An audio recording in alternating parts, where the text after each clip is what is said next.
a little joy in every bite? Dairy Fresh Ice Creams brings you 50 plus natural flavors with no added colors and the real taste of fresh fruits. Made with goodness from the Malenadu region. Dairy Fresh Ice Creams, a little joy for all.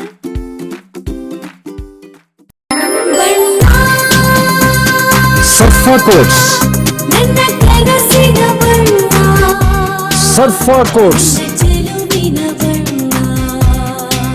ಸರ್ಫಾ quotes ರವರ ಸುದೀರ್ಘ ಬಾಳಿಕೆಯ ಸುಂದರವೂ ಆದ ಜಲಾಧಾರಿತ ಪರಿಸರ ಸ್ನೇಹಿ ಪೇಂಟ್ಗಳನ್ನೇ ಬಳಸಿ. Sarfa luxury emulsion paint, odourless, low VOC, good for health, good for earth. Sarfa Coats. MNREGA ಯೋಜನೆಯಲ್ಲಿ ಹಣ ದುರುಪಯೋಗ ಆಗ್ತಿತ್ತು, ಅದನ್ನು ತಪ್ಪಿಸಲು ಯೋಜನೆಯಲ್ಲಿ ಬದಲಾವಣೆ ತರಲಾಗಿದೆ ಎಂದು ಬಿಜೆಪಿ ನಾಯಕರು ಹೇಳಿದ್ದ ಮಾತಿಗೆ ಸಚಿವೆ ಲಕ್ಷ್ಮೀ ಹೆಬ್ಬಾಳ್ಕರ್ ಪ್ರತಿಕ್ರಿಯೆ ನೀಡಿದ್ದಾರೆ. ಶಿವಮೊಗ್ಗದಲ್ಲಿ ಮಾಧ್ಯಮಗಳಿಗೆ ಮಾತನಾಡಿದ ಲಕ್ಷ್ಮೀ ಹೆಬ್ಬಾಳ್ಕರ್, ಹಣ ದುರುಪಯೋಗ ಆಗುತ್ತಿದ್ದರೆ ತಪ್ಪಿಸುತ್ತೇವೆ ಅಂತ ಹೇಳಿದ್ದಾರೆ. ಹಾಗಾದ್ರೆ ಹಣ ದುರುಪಯೋಗ ತಿಳಿದುಕೊಳ್ಳಲು 12 ವರ್ಷ ಬೇಕಾಯ್ತಾ? ನಾಚಿಕೆ ಆಗ್ಬೇಕು ಬಿಜೆಪಿಯವರಿಗೆ. 12 ವರ್ಷ ಬಿಜೆಪಿಯವರು ಕತ್ತೆ ಕಾಯ್ತಾ ಇದ್ರ? ಶ್ರಮಜೀವಿಗಳಿಗೆ ಆಶ್ರಯವಾಗಿದ್ದ ನರೇಗಾ ಯೋಜನೆ ಮತ್ತು ಮಹಾತ್ಮ ಗಾಂಧಿಯವರ ಗ್ರಾಮ ಸ್ವರಾಜ್ಯದ ಯೋಜನೆಗೆ ಪೆಟ್ಟು ಹಾಕಿದ್ದಾರೆ. ಯಾರನ್ನೂ ವಿಶ್ವಾಸಕ್ಕೆ ತೆಗೆದುಕೊಳ್ಳದೆ ಮನರೇಗಾ ಯೋಜನೆಯನ್ನ ಜಿಬಿಜಿ ರಾಮ್ಜಿ ಯೋಜನೆ ತರಲಾಗಿದೆ. ಉದ್ಯೋಗ ಖಾತ್ರಿಯಲ್ಲಿ ಗ್ರಾಮ ಪಂಚಾಯಿತಿಯವರು ತೆಗೆದುಕೊಳ್ಳುವ ನಿರ್ಣಯಗಳನ್ನ ಇದೀಗ ದೆಹಲಿಯಲ್ಲಿ ನಿರ್ಣಯ ಮಾಡಲಾಗ್ತಿದೆ. ಉದ್ಯೋಗ ಖಾತ್ರಿಯಲ್ಲಿ 6 ಕೋಟಿ ಕುಟುಂಬದ ಪರವಾಗಿ ರಾಜ್ಯವ್ಯಾಪಿ ಆಂದೋಲನ ಪ್ರತಿಭಟನೆ ಮಾಡುತ್ತಿದ್ದೇವೆ ಎಂದು ಸಚಿವೆ ಲಕ್ಷ್ಮೀ ಹೆಬ್ಬಾಳ್ಕರ್ ತಿಳಿಸಿದ್ರು. ಒಂದು ಸಣ್ಣ ಬ್ರೇಕ್ ಮುಗಿಸಿ ಲಕ್ಷ್ಮೀ ಹೆಬ್ಬಾಳ್ಕರ್ ಏನ್ ಹೇಳಿದ್ರು ಕೇಳೋಣ ಬನ್ನಿ. ನೀವು ತಿನ್ನುವುದು ನಿಮ್ಮ ಲಿವರ್ ತಿನ್ನುತ್ತದೆ. ಆರೋಗ್ಯಕರ ಲಿವರ್ಗಾಗಿ ಉತ್ತಮ ಆಹಾರ ಮತ್ತು ನಿಯಮಿತ ತಪಾಸಣೆ ಅಗತ್ಯ. ಲಿವರ್ನ ಆರೋಗ್ಯಕ್ಕಾಗಿ ನಮ್ಮ ಅನುಭವಿ ಗ್ಯಾಸ್ಟ್ರೋಎಂಟರಾಲಜಿಸ್ಟ್ ಅನ್ನು ಸಂಪರ್ಕಿಸಿ. ನಂಜಪ್ಪ ಲೈಫ್ ಕೇರ್, ಕುವೆಂಪು ರಸ್ತೆ ಹಾಗೂ ಗಾಡಿಕೊಪ್ಪ, ಸಾಗರ ರಸ್ತೆ, ಶಿವಮೊಗ್ಗ. ದೂರವಾಣಿ ಸಂಖ್ಯೆ 0812126730 ಮತ್ತು 251166. ನಂಜಪ್ಪ ಹಾಸ್ಪಿಟಲ್, ದಾವಣಗೆರೆ. ಮಾಗನೂರು ಬಸಪ್ಪ ರಸ್ತೆ, ತರಳಬಾಳು ಲೇಔಟ್, ದಾವಣಗೆರೆ. ದೂರವಾಣಿ ಸಂಖ್ಯೆ 081922601111 ಅಥವಾ 260222.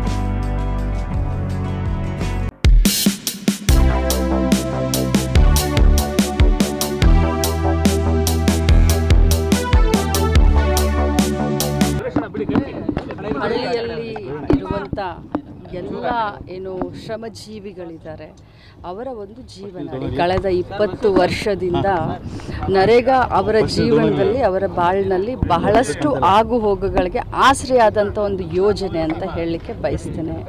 ಇವತ್ತು ನರೇಗಾ ಬರೀ ಹೆಸರನ್ನು ಅಷ್ಟೇ ಬದಲಿ ಮಾಡಲಿಲ್ಲ. ಮಹಾತ್ಮ ಗಾಂಧೀಜಿಯವರ ಕನಸೇನಾಗಿತ್ತು? ಗ್ರಾಮ ಸ್ವರಾಜ್ಯ ಆಗಿತ್ತು. ಆ ಒಂದು ಕಾರಣಕ್ಕೆ ನಾವು ಮಹಾತ್ಮ ಗಾಂಧೀಜಿ ಮನರೇಗಾ ಯೋಜನೆ ಅಂತ ಹೆಸರನ್ನು ಇಟ್ಟಿದ್ದು. ಇವತ್ತು ಅದಕ್ಕೆ ಕೊಡ್ಲೆ ಪೆಟ್ಟನ್ನು, ಯಾಕಂದರೆ ಗ್ರಾಮ ಸ್ವರಾಜ್ಯದ ಆಶಯಕ್ಕೇ ಕೊಡ್ಲೆ ಪೆಟ್ಟನ್ನು ಹಾಕಿದಂಥ ಒಂದು BJPಗರು ಬಹಳಷ್ಟು ಚೇಂಜಸ್ಸನ್ನು ಆ ಯೋಜನೆಯಲ್ಲಿ ತಂದಿದ್ದಾರೆ. ನಮ್ಮದೇನಿತ್ತು ಅಂದರೆ, ನಮ್ಮ ದೇಶದಲ್ಲಿ ಫೆಡರಲ್ ಸ್ಟ್ರಕ್ಚರ್ ಇದೆ, ಡೆಮೊಕ್ರೆಟಿಕ್ ಕಂಟ್ರಿ. ದೇಶದಲ್ಲಿ ಯಾವುದೇ ಒಂದು ದೊಡ್ಡ ಕಾನೂನನ್ನು ಲಾಗು ಮಾಡಬೇಕಾದ್ರೆ, ತೆಗಿಬೇಕಾದ್ರೆ ಕೇಂದ್ರದವರು ರಾಜ್ಯದವ್ರ ಜೊತೆ ಚರ್ಚೆ ಮಾಡಬೇಕಾಗತ್ತೆ. ಇದು ಒಂದು ಸಿಸ್ಟಮು, ಸಂವಿಧಾನಿಕವಾದಂಥ ಹಕ್ಕನ್ನು ನರೇಗಾದಲ್ಲಿ ನಾವು ಎಲ್ಲ ಶ್ರಮಿಕರಿಗೆ ಕೊಟ್ಟಿದ್ವಿ. ಆದರೆ ಯಾವುದೇ ಒಂದು ಚರ್ಚೆಯನ್ನು ಮಾಡದೆ ತರಾತುರಿಯಲ್ಲಿ ನಮ್ಮ ಮೇಲೆ ಒಂದು ಹೇರಿದ್ದಾರೆ. ಬರೀ 17 ಗಂಟೆ ಅದು ಚರ್ಚೆ ಮಾಡಿದ್ದೀವಿ ಅಂತ ಹೇಳಿ ಅವ್ರು ಹೇಳ್ತಾರೆ. ಬಟ್ ಯಾರನ್ನೂ ಕೂಡ ವಿಶ್ವಾಸಕ್ಕೆ ತೆಗೆದುಕೊಳ್ಳದೆ ಮನರೇಗಾವನ್ನು VBG ಗ್ರಾಮಜಿ ಅಂತ ಅನ್ನುವಂಥ ಒಂದೇನು ಹೊಸದಾಗಿ ತೆಗೆದುಕೊಂಡು ಬಂದಿದ್ದಾರೆ. ಇದರಿಂದ ಗ್ರಾಮ ಪಂಚಾಯಿತಿ ಹಕ್ಕನ್ನು ಕಸಿದುಕೊಂಡಿದ್ದಾರೆ.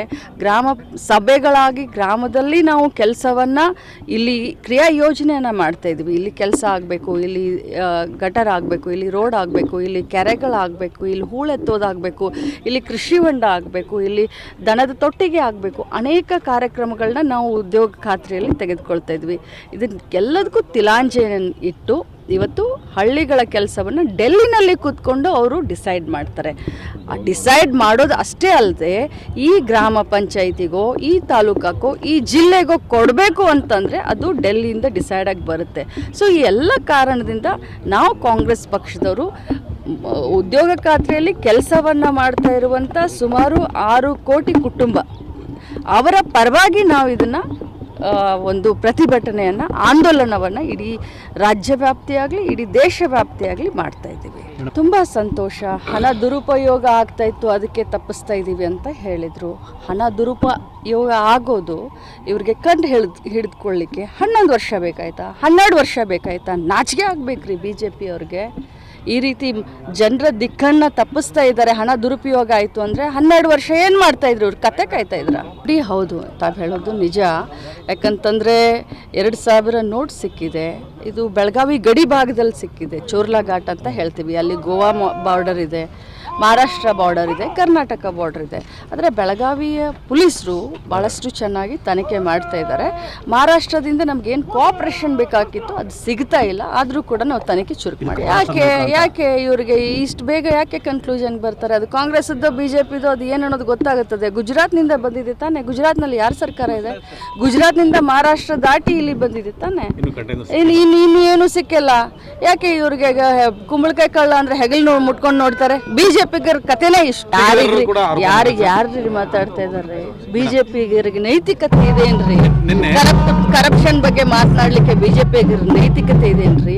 ಇಡೀ ದೇಶದ ಆಸ್ತಿಯನ್ನ ಅದಾನಿಗೆ ಅಂಬಾನಿಗೆ ಬರೆದು ಕೊಟ್ಟಂತವ್ರು, 23 ಲಕ್ಷ ಕೋಟಿ ಸಾಲ ಬಂಡವಾಳಶಾಹಿಗಳದ್ದು ಮನ್ನಾ ಮಾಡಿದಂಥವ್ರು, ಕರ್ನಾಟಕ ರಾಜ್ಯದಲ್ಲಿ 40% ಕಮಿಷನ್ ತಿಂದಂಥವ್ರು, ಎಷ್ಟೋ ಹಗರಣದಲ್ಲಿ ಮುಖ್ಯಮಂತ್ರಿಗಳು ಕೂಡ ಜೈಲಿಗೆ ಹೋಗಿ ಬಂದಂಥವ್ರು.